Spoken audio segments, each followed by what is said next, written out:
首先来关注台海局势。东部战区新闻发言人李希海军大校今天表示，5月24号，中国人民解放军东部战区持续为台岛周边开展联合利剑 2024A 演习，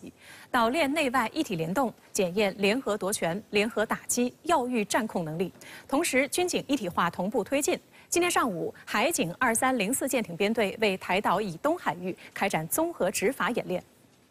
23号7时45分开始，解放军东部战区为台湾海峡、台岛北部、南部、东部及金门岛、马祖岛、乌丘屿、东引岛周边开展联合演训。现在是5月23日上午8点，我正跟随东部战区海军一阳舰编队在台岛北部附近海域执行战备警巡任务。在我身后就是号称台岛北部门户的彭佳屿。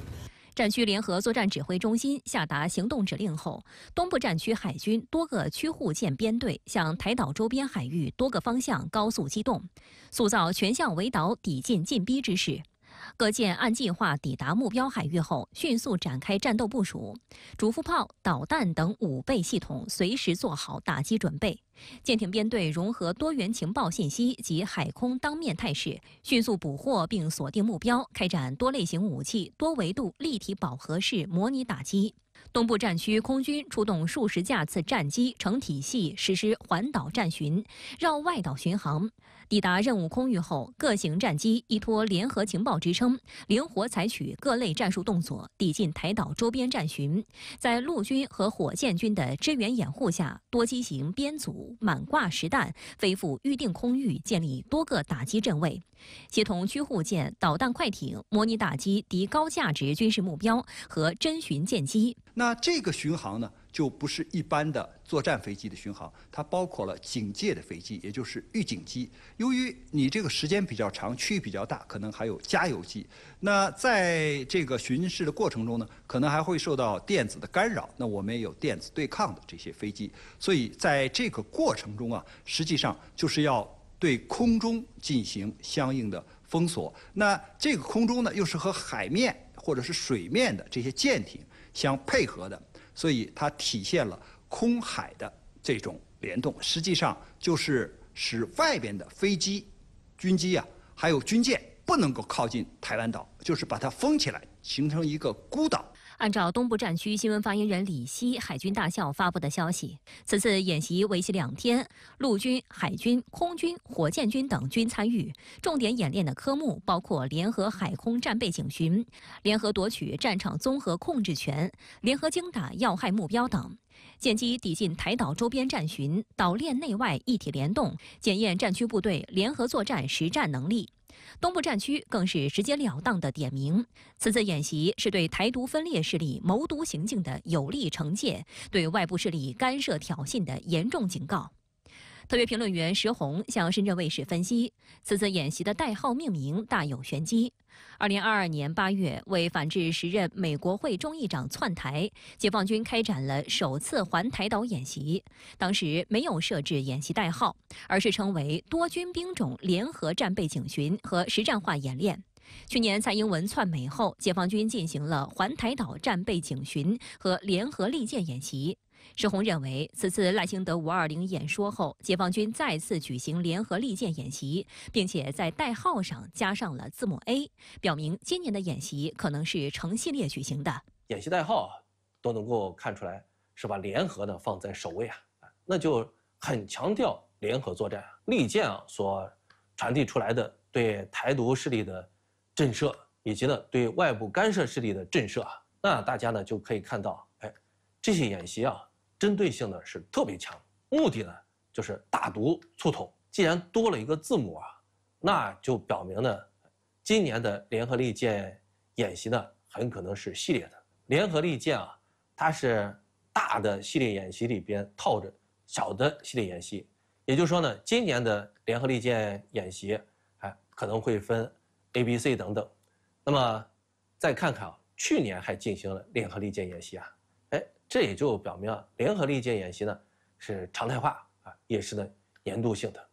参与演练的装备，东部战区则创造性的以海报形式进行发布。深圳卫视注意到，这套名为“粤海神器”的海报一共6张，配文均为繁体字，印有解放军6款较有代表性的先进武器装备，包括空军的歼20战斗机、歼16战斗机，海军的052D 驱逐舰、071船坞登陆舰，火箭军的东风导弹，以及陆军的远程火箭炮。这些海报用的是繁体字。那很显然，大家一看呢就知道啊，主要针对是什么样的受众。这一组海报还可以看出另外一个特点，那就是用语呢非常直白。歼20叫串门神器啊，那歼16叫什么呀？炸弹卡车。像远程火箭炮那就更有意思了，量大管饱。还有就是呢，在这组海报中有英文的单词那么最让人感到有意思的就是粤海杀气嘛，但是这个海呢，用英语的时候并没有用 sea， 而是用 street， 传递出来的震慑台独的意味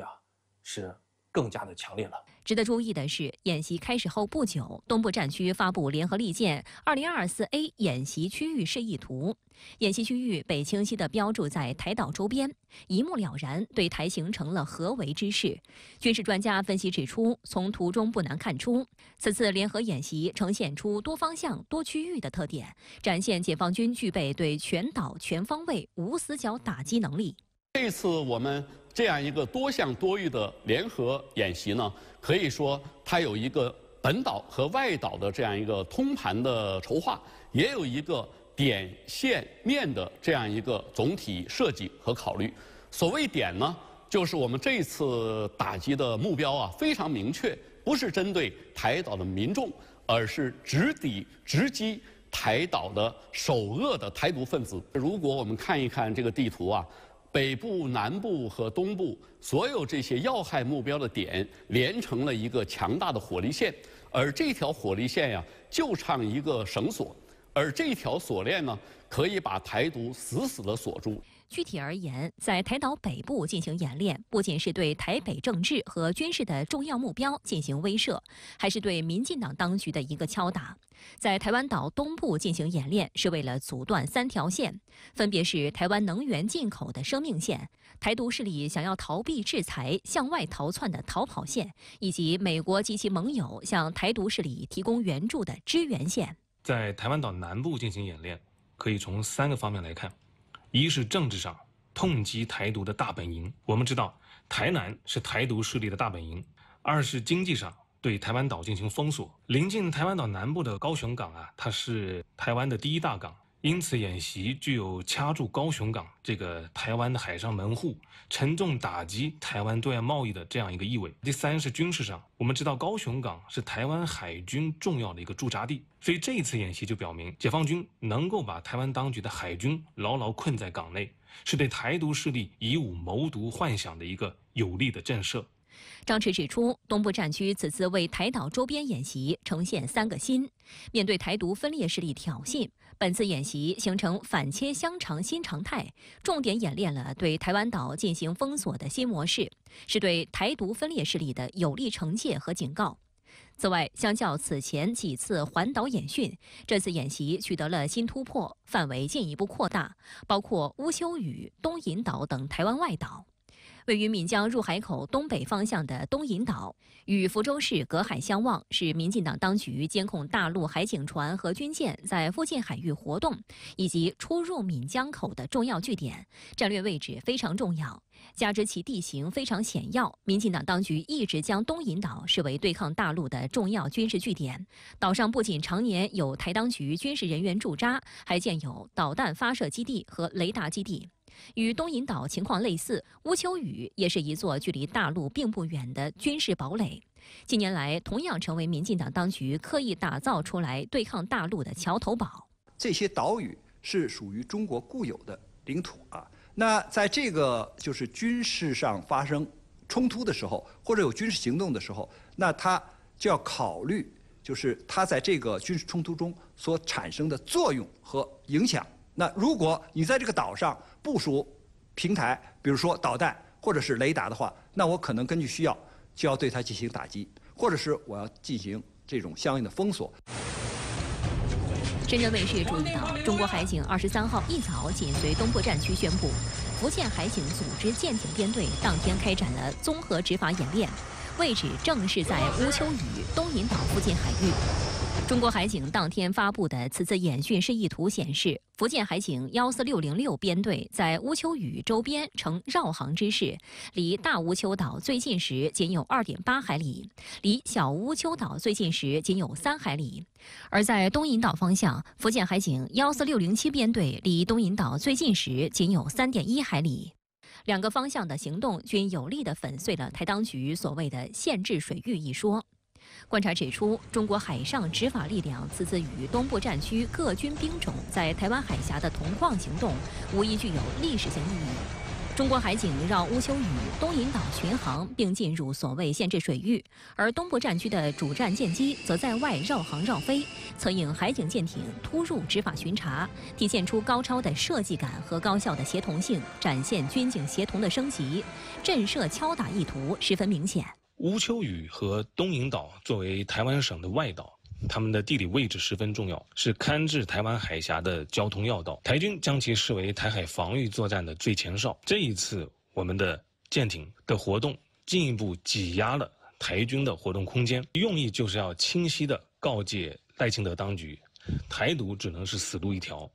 岛内高度关注解放军东部战区此次在台岛周边的大规模演习。台湾中时新闻网指，大陆演习是回应台湾地区领导人520的说辞。岛内资深媒体人王尚志就表示，围岛军演比想象中更快出现。他认为，看来大陆并不是警告而已，而是两岸关系从此进入一个新的状态与阶段。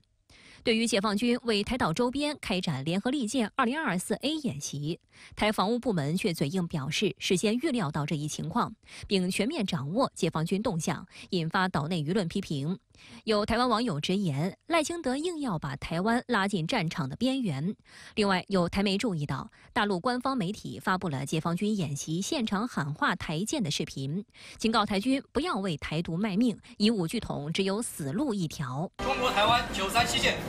这里是中国管辖海域，我在此执行战备警巡任务，已无权干涉。台独分裂是对台海和平最大的破坏，你们不要为台独卖命，以武拒统只有死路一条。如果你们执迷不悟，甚至干扰我行动，我将采取惩戒措施，坚决维护台海安全。岛内退将张延廷观察解放军演习区域示意图后表示，这次的演习力度比起佩洛西窜台以及2023年4月环台演习时区域更大，更逼近台湾。从图中可以看出，演习划分为8个区域，将台湾岛及外岛团团包围。以前是独立作战，现在变成要孤立作战了，岛没有办法应援它，由围台军演转为困台军演，就是情势比以前要来得更高涨，比上次佩洛西的规模要大。它会3弹1机，1机就是无人机，3弹就是火箭弹、导弹、巡弋飞弹，这个是它演习的一个重点。针对部分绿媒声称解放军这次演习时长较前2次更短，属于快闪操演，政治宣示意义高于军事意义。台湾地区前民代郭正亮驳斥称，台军不可能不知道解放军动作的军事内涵，这不是军演，而是战备演练。就是实际作战就是这样啊，那只是他没有发射了，可是呢，都已经就战斗位置了，他没有进入临近海域24海里啊。可是他打的飞弹已经可以打到你了啊，那战斗机也是一样啊，他空对地的导弹已经可以打到你了。我们军方当然知道，而且你可以看到对南台湾还有东部做了更接近的，而且他做了2个定位了，一个叫做能源封锁，还有一个叫逃亡封锁。中国国民党呼吁赖清德当局从实质政策释出善意，别让两岸恶意螺旋继续上升，酿成台海危机。在意的是不可以搞台独嘛，他的就职演说就是一步一步的走向台独嘛，把6月1号的进入团先把它取消，对大陆展开一点善意吧。国台办发言人陈斌华23号就解放军在台岛周边开展联合利剑 2024A 演习答记者问时表示，台湾地区领导人上任就猖狂挑战一个中国原则，赤裸裸贩卖两国论，妄图推动台湾问题国际化，继续以外谋独，以武谋独，企图将台湾推向绝路。对此，我们绝不容忍，绝不姑息，绝不为任何形式的台独分裂活动留下任何余地。国际舆论同样紧盯解放军动作。美国彭博社称，这是中国大陆1年来在台海举行的最大规模军事演习。英国广播公司报道指出，联合利剑 2024A 演习是解放军第一次模拟全面攻击，而不是像2022年那样以经济封锁为目的。事实上，有关部门在演习之前就民航运输等涉及商业的方面进行了周到安排。此外，英国广播公司还注意到，这次演习与此前不同的是，没有事先宣布，而是在演习开始后才对外公布消息。针对由美国军方官员妄议解放军演习，声称此举令人担忧，中国外交部发言人汪文斌在23号的例行记者会上回应表示，解放军东部战区为台岛周边开展联合演训，维护国家主权和领土完整，对台独分裂势力谋独行径予以有力惩戒，对外部势力干涉挑衅予以严重警告，完全符合国际法和国际惯例，完全正当必要。我们敦促美方停止纵容支持台独势力，停止干涉中国内政，任何危害中国国家主权和领土完整的行径，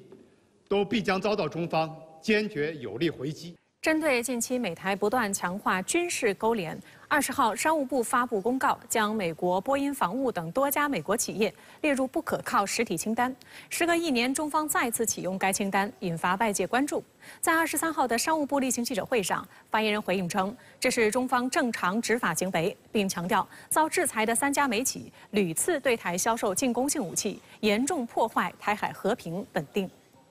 对于美方持续干涉台海，台湾地区领导人520讲话当天，商务部毫不手软地祭出了重拳，连出2则公告，宣布把3家参与对台军售的美国企业列入不可靠实体清单，并采取系列制裁措施。至此，被列入不可靠实体清单的美国军工企业数量升至5家，这也成为今天商务部例行记者会上境内外媒体关注的焦点。发言人今天回答的第一个问题就与此有关。而且，发言人今天共回答了7个问题，至少有3个围绕此次不可靠实体清单展开。发言人就媒体朋友的关注做出了有理有据有据的全面回应。在跟现场同行的交流中，大家感到，如今中国反击美国的方式明显变了，话变少了，行动变多了。发言人何亚东表示，台湾问题是中国核心利益中的核心，台独分裂活动是台海和平的最大破坏性因素。中方根据《对外贸易法》《国家安全法》不可靠实体清单规定，决定将相关企业列入不可靠实体清单，并采取相应措施，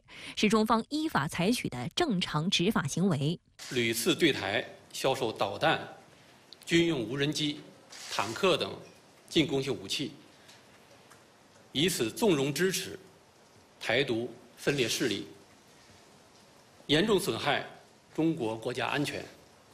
严重损害中国国家主权和领土完整，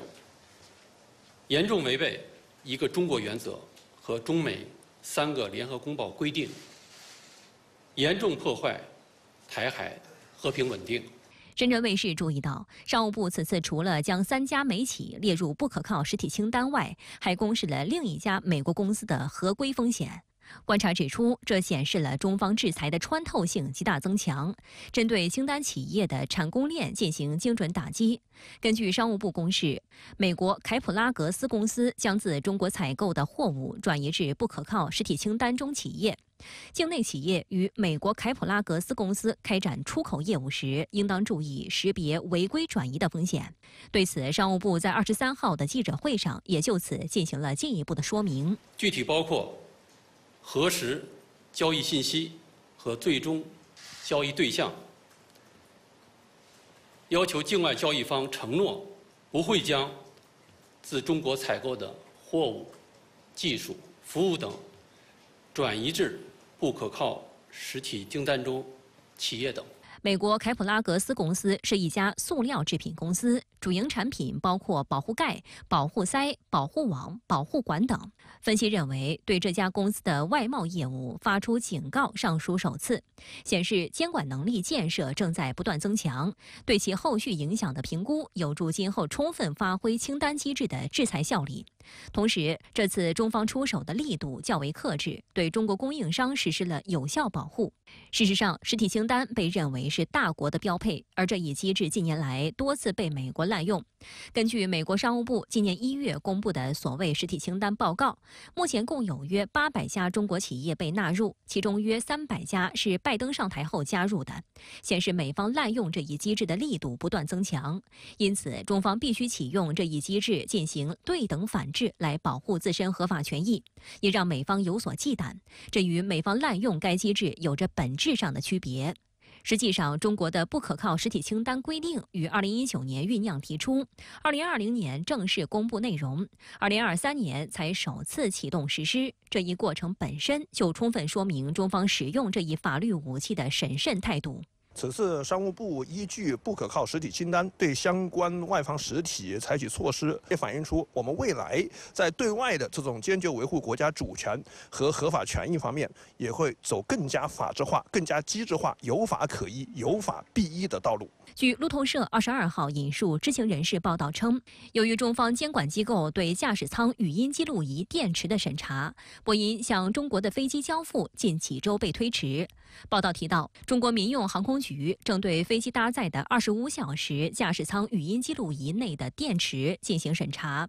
波音公司正在确定新的交付时间。由于飞机制造商通常在将飞机交付给客户时才能收回大部分款项，目前这一插曲正受到华尔街的密切关注。认为这将使波音公司高层提出的今年交付大部分库存飞机的目标泡汤。根据波音公司2023年年底提交的文件，目前波音库存约有140架737 MAX 8飞机，其中85架是为中国客户准备的。截至4月底，波音公司今年共向中国交付22架飞机，但4月底至今，波音向中国客户交付新飞机的数量为0。波音公司今年卷入一系列丑闻，包括内嵌式应急门脱落、引擎起火、轮胎掉落、冲出跑道以及机翼受损等等，堪称一波未平一波又起，其质量问题引发外界高度担忧。据美国媒体报道，美国联邦航空管理局在今年3月发布的适航指令中指出，波音公司的777客机油箱附近存在电气绝缘不良，该情况可能导致油箱内起火，并导致火灾或爆炸，涉及美国公司运营的近300架飞机。据估计，修复这一问题可能需要1400万美元。众所周知呢，中国目前是全世界几乎最大的民航科技的消费市场。我们正在越来越多的利用我们的超大规模市场优势，来在整个世界经济、在国际政治当中发挥应有的作用。这一事件也充分的向外界传递了一个信号：任何能够尊重中国国家主权和领土完整、遵守中国法律的外国企业、外国实体，在中国呢都是有广阔的市场空间。但是呢，如果说不能够有效地做到以上的这些，那么呢，他们一定会在中国市场付出相应的代价。近期，美方宣布在原有对华301条款关税基础上，对自中国进口的电动汽车、锂电池、光伏电池、关键矿产等涉及约180亿美元的中国产品进一步加征关税。美国财长耶伦也再度炒作所谓中国产能过剩。当地时间5月22号，美国贸易代表办公室宣布，按照总统拜登的指示，该办公室决定维持特朗普政府时期对华征收的301条款关税，同时对中国目标战略产品大幅提高关税。其中，电动汽车及其电池、半导体、钢铁铝产品等一系列产品的进口关税新规将于今年8月1号生效。其中，针对中国电动车的关税税率将提高3倍至100%。美国贸易代表办公室宣称，上述关税新规针对中国占据主导地位的产品，或是美国最近进行了大量投资的行业产品。观察指出，美方主要想打压的是中国的新能源产业，但实际上，美国并非中国新能源产品的主要出口市场。以电动汽车为例，美方对此设下多重限制。美国电动车巨头特斯拉在中国工厂生产的产品，竟然也无法出口至美国。首次影响，2023年中国对美出口电动汽车的数量仅1万多辆，占国内乘用车出口量0.3%，今年一季度更降至约2000辆。观察指出，在相关交易额十分小的情况下，美国将中国电动车关税从25%提高至100%，实际影响几乎可以忽略不计。但必须警惕其政治意涵以及外溢效应。实际上，中美外贸额仍十分庞大。按照美方统计，去年该国从中国进口4270亿美元的商品，对华出口1480亿美元。美国当前国内它是有一种对中国比较负面的情绪，那么拜登这样做的话，他是为了迎合这部分选民的情绪啊，试图去争取更多的选票。那么除此之外，我们也知道，其实从那个特朗普政府以来啊，这个美国国内它是有非常强的一种经济民族主义的这样的一种情绪在。那美国优先的政策还是有一定的影响力的，所以拜登呢也是试图通过这样一种措施来展示他想这个保护美国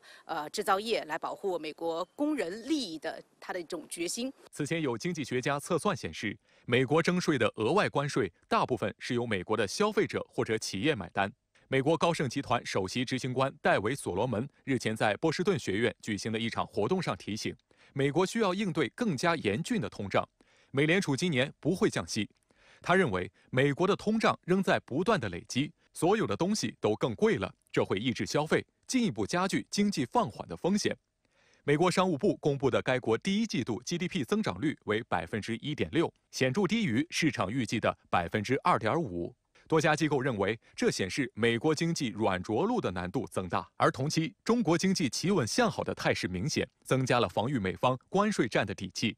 今年一季度，中国货物贸易进出口总值10.17万亿元人民币，同比增长5%，进出口规模历史同期首次突破10万亿元。增速也创下6个季度以来的新高，多家国际组织纷纷上调中国经济增长预期。对华广泛的加征关税，其实并不能够从经济上服务于对华战略竞争的目标，它主要是一种政治上的一种象征意义。特别是我们知道，美国当前的这个降低通胀的目标，其实是有一定的挫折，所以我觉得它可能会对美国自身产生一定的反噬的效果。值得警惕的是，美国正大力拉拢欧洲盟友加入对华关税战。美国财长耶伦5月21号访问德国法兰克福时，再度炒作所谓中国产能过剩话题，宣称盟友应该和美国一起应对中国日益增长的制造业实力。但欧洲方面显然有不同的看法。作为出口导向型经济体，欧洲汽车产业在中国有庞大的市场利益。据英国《金融时报》报道，欧盟委员会主席冯德莱恩对耶伦表示，欧盟不会加入美国对华加征关税的行列。欧盟方面将会采取与华盛顿一揽子关税不同的做法。最反对对华加征关税的是德国。据美国《纽约时报》报道，德国总理舒尔茨上周对媒体表示，我们不应该忘记，欧洲制造商还有一些美国制造商在中国市场取得了成功，也向中国销售了大量在欧洲生产的汽车。分析认为，这显示德国意识到，既然德国制造的汽车销往中国不被视为产能过剩，那同样的道理，美方炒作的中国新能源车产能过剩虚假叙事无法自圆其说。事实上，各国都有各自的优势产业，奠定了国际贸易的基础。不仅是德国，瑞典首相克里斯特松也表示，我们不想瓦解全球贸易，这是一个愚蠢的想法。欧盟的话，其实它一直以来的，它是比较强调自身的一个战略自主，它并不是完全去追随美国的政策。冯德莱恩这样的一个表态，其实是表明了欧盟在对华政策上面，特别是对华贸易政策上面，它是希望有自己的一个考虑和策略。除此之外，我们知道欧盟有很多的成员国，所以它的这个其实和美国是不一样的，它要平衡成员国之间的不同的利益。那么各个成员国它的这个经济结构啊，还包括对华贸易的这个依赖程度是不一样的。所以欧盟如果它要形成一个统一的对华关税政策的话，我觉得它这个难度是非常大的。但值得注意的是，7国集团领导人将于6月在意大利举行的峰会上进一步讨论如何保护本国产业免受中国竞争。实际上，欧盟方面近来贸易保护主义也有所抬头，但另一方面，法国等国也与中方达成了一些谅解。本月，中国就暂缓了对法国干邑的反倾销调查，受到法国企业和舆论的欢迎。实际上，中国反制贸易保护的工具不少。近期有报道称，中国正考虑对大排量或2.5升以上进口汽车加征关税，以报复欧美国家对中国汽车出口的限制。商务部发言人何亚东23号在例行记者会上作出了回应。何亚东表示，中国坚定走绿色低碳发展道路，始终鼓励和支持各行业向绿色低碳方向转型升级，实现高质量发展。包括汽车行业在内的各领域专家也在就此开展研究，为应对全球气候变化建言献策。我想强调的是，当前个别国家和地区背离绿色发展理念，违背市场经济原则和世贸组织规则，